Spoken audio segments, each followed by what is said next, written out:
Hi everyone, my name is Augustine Jechi, and today I'll be taking you through my project presentation. I looked at student accessibility to financial aid and focusing on higher education sector in the United States and in Ghana. I'm sure we are all pretty much familiar with the United States, but not of Ghana. Uh, to give you a brief history about Ghana, Ghana is a West African country, a medium-sized developing country, and it's bordering Burkina Faso, Cote d'Ivoire, and Togo.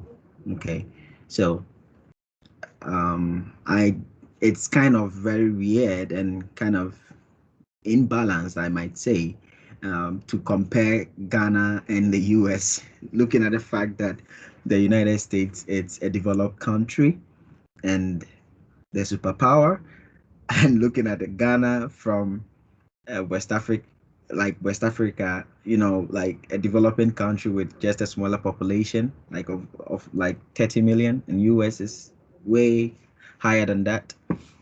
But anyways, higher education is higher education, and there are some similarities and differences.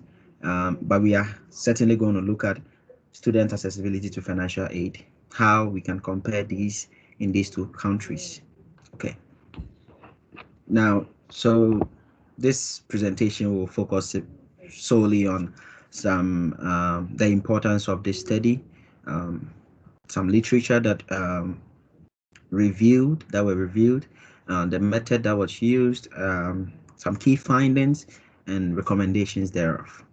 Okay, so to set the ball rolling, there's a problem. And the problem is that a lot of people drop out of school, especially higher education in Ghana. It is not only in Ghana, a lot happen in all other countries as well. But in this study, we're focusing on Ghana and the US, as I said. And the rate at which people are dropping out of schools in Ghana, I believe, will be as a result of financial difficulties and improper funding policies that are being meted out by the government. Obviously, this problem is different with respect to the countries. The problem in Ghana cannot be the same problem in the US, of course. But in terms of student access to financial aid, there is some in every higher education system. So, why is this study important? So, the purpose of this study or this project is to determine how we can compare access to funding or access to financial aid in the higher education system in the US and higher education system in Ghana. Okay, so the study will focus on both the similarities and the differences between these two countries. Okay, it is important because studying the difference and the similarities side by side in comparative education will enhance our knowledge about a study area. Okay, and also getting to know how financial aid impacts the academic success or the education of students in terms of their enrollment, retention, and also in the long run, the economy of both countries. Now, based on this study, I came up with some research questions. The first one is that do students who receive funding or financial aid assist in promoting economic growth after they graduate from their various institutions? What ratio of funding goes to graduate students is very important. Does financial aid affect students' academic performance in both countries? What influence does financial aid have on student enrollment, retention, and academic success between both countries? In terms of the literatures that we reviewed, we looked at two key theories that are in relation to this study. the cost sharing theory, and the feminist theory, and also looked at some articles and literature on Ghana and United States higher education system in terms of funding being need-based or merit-based. For the cost-sharing theory, brief understanding about it is it relates to how to split the cost of education between the government and the students or their parents. In higher education, cost sharing is referred to as the shift in the burden of higher education cost from being borne exclusively by the government or taxpayers to being shared with parents and students. Okay, and with the feminist theory, it relates more with discrimination. So it's with respect to access to financial aid that is focused primarily on funding that could be evenly distributed to students based on merit and not subject to any form of discrimination. So equal opportunity for all students is very important to help justify the existence of student aid programs. But much attention has not been focused on this aspect of financial aid in terms of higher education. Okay. Now, in Ghana and in the US, there are a lot of things that are very similar in terms of what higher education is about, in terms of what goes in there, in terms of even the number of institutions in each country. Okay, so the types of institutions that are in Ghana are way smaller than that of the US. Okay, when you take an example like the state of Ohio, the number of higher education institutions in the state of Ohio is way more than the total number of higher education institutions in Ghana. Okay, and majority of the funding that is coming from the United States is either need-based or merit-based in the form of grants. They have scholarships, they have tuition waivers, they have subsidized loans for students, and there are a whole lot of funding opportunities in the US. Ghana, on the other hand, has just a handful of financial aid opportunities, but it is much focused on merit-based. I would say just a small will be need-based, but I don't know if they actually work because those that are even need-based funding, that is funding that is being given to you as a result of maybe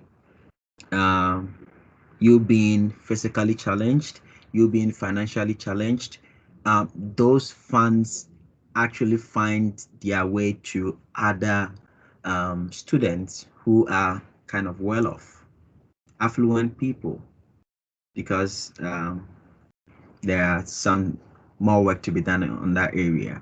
But in terms of merit-based funding, there is evidence to show when you get maybe a good GPA, you get a scholarship to study for 2 years. Those things are there. But when it comes to need-based funding, it's very critical in Ghana.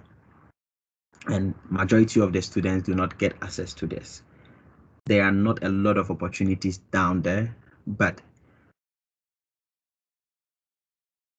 irrespective of that, there should be something really good coming out of that, getting to know that, about, let's say, 10 people this year have been able to receive funding from this need-based funding source, but it's not like that. Okay, and this is different in the US.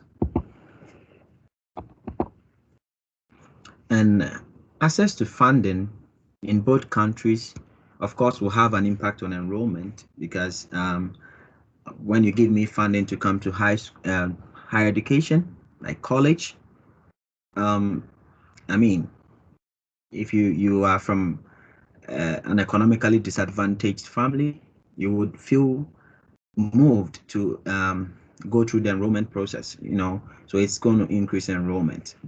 However, there's a possibility that financial aid programs based on past achievements will have a smaller impact on enrollment as compared to the ones that are going to benefit students who are ready for college, you know. And also with respect to retention and completion of student, this is also affected because in the long run, a reduction in the cost of college would increase students' time to graduation. If, for instance, the government of Ghana is subsidizing the tuition of, let's say, like $2,000 of students to say 1,500 or 1,000, is going to help students to accumulate some form of funds that will last them for maybe 2-3 years or even their whole college experience or college years. So that is going to increase student time to graduation. But when the reduction is in the duration, like associated with student aid, this will certainly reduce the time to graduation. Okay, because if you are going to reduce the years that someone has scholarship, like maybe someone is being given a merit-based funding for like 2 years and we reduce it to 1 year, it's really going to affect their time to graduation. Basically, it's going to make them drop out of school. So in this study, I focused on one method of data collection in qualitative research, and that is document analysis. So the information that was generated for this research can be traced to peer-reviewed articles and journal publications, as well as search engines like Google Scholar, whilst the sources of funds for higher education were also obtained from government institution website as well. But for the quality of this study and the quality of the information that were retrieved, some keywords were used. I used keywords like higher education finance in Ghana and in the US, goals of higher education in both countries, funding sources for higher education in Ghana and in the US. I also looked at the enrollment and expenditure on higher education in Ghana and in the US. And the last thing was some historical connection between Ghana and the US. Now, moving on to the key findings. As I said, based on the analysis of the document, there were some key things that came up in terms of similarities. So it is interesting to note that in Ghana and in the US, access to education at all levels is supposed to be free. But you know what? This is not the case because there is inadequate funds to support higher education. And the continuing barrier that limit the low-income family to have access to higher education compared to the people who are well off, like who are rich, it happens in the US, it happens in Ghana, but based on the analysis of the data and the articles that were reviewed and the websites that were like looked at, the findings were that in Ghana, majority of people do not, like, the government does not have a lot of programs put in place to help the higher education sector, in the sense that there are not a lot of funding sources for students, especially with need-based, because I don't know, there are not a lot of policies in place to back these programs. There's also one other thing, is that majority of the students who are in the higher education sector, majority of them are first generation students who do not have their parents being in higher education before, or even any of their relatives. So they're kind of tight, and higher education, first generation students do not really come from good backgrounds. One other thing, let me move on to the United States. In the United States, in as much as access to education, especially with the higher education, is free, um, there are a lot of funding opportunities, obviously, but there is also a limitation. Not all students get a chance, especially with the merit based. So, Ghana is faced with a lot of challenge when it comes to the need based, that is providing funds for students who are in need of it, um, who are economically, physically challenged. But when it comes to the US, it's the merit-based funding that is not really um, ahead. Like the need-based funding is really taking charge, because of humanitarian reasons. One key similarity also about these two countries in terms of access to financial aid is that both look at accountability and competition. Okay, a careful analysis of the established goals in these two higher education um, systems, that is in Ghana and in the US, seem to be geared towards competing in the global education sphere.